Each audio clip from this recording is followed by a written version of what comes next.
صبر کا پھل۔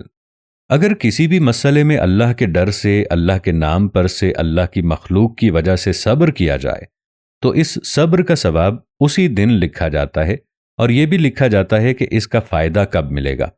لیکن اس کا حساب جلدی سمجھ میں نہیں آئے گا، کیونکہ اس میں ظاہری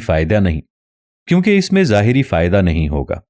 اس لیے انسان ہمت نہ ہارے، ہر صورت کے ساتھ چلے اور وقت کے اچھے ہونے کا انتظار کرے۔ جو انسان دلیری اور ہمت سے کام لے گا، انشاءاللہ اس کا اچھا وقت ضرور آئے گا۔ مثال کے طور پر ملازم روزانہ کام کرتا ہے، لیکن اسے مہینے کا انتظار رہتا ہے اور اسے سارے ماہ کی محنت اور مشقت کی تنخواہ ملتی ہے۔ اس کے علاوہ آدمی جتنے پھل کے لیے روزانہ کی مزدوری کرتا ہے اور اسے شام کو اس کی مزدوری مل جاتی ہے، اسی طرح اللہ کی راہ میں بھی جو کرم کا پھل ہے، اس میں بھی ایسے ہی ہے۔ جیسے نماز پڑھی مزدور کی طرح، یعنی مزدور نے ایک ہی دن میں مزدوری کی اور مزدوری ملی۔ ایسے ہی 5 وقت کی نماز میں ہر ایک نماز کے لیے وضو کرنا پڑتا ہے، تو وضو کے سینکڑوں فوائد بھی ہیں، جیسے بلڈ پریشر، ناک اور کان کی بیماریوں سے بچاؤ، اور پھر نماز پڑھنے میں جو جھکاؤ اور انکساری آتی ہے، اس سے جسم کی ورزش بھی ہو جاتی ہے۔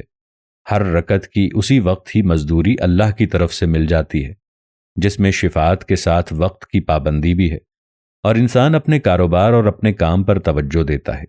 یہ نماز کے ہی فوائد ہیں۔ دوسری مثال دیر سے پھل ملنے کی۔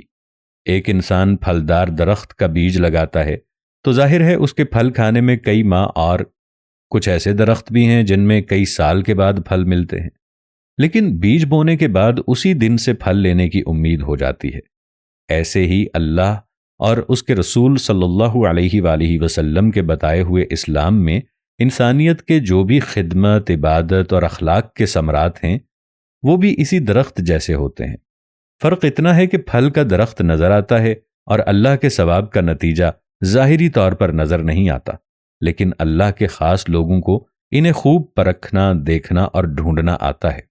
ہوتا رہتا ہے کبھی کوئی پہلے کوئی بعد، یہ ہوتے ہیں صلے، صادر رہے ثمر کا اور سواد صبر کا، پھل پھلے پھولے۔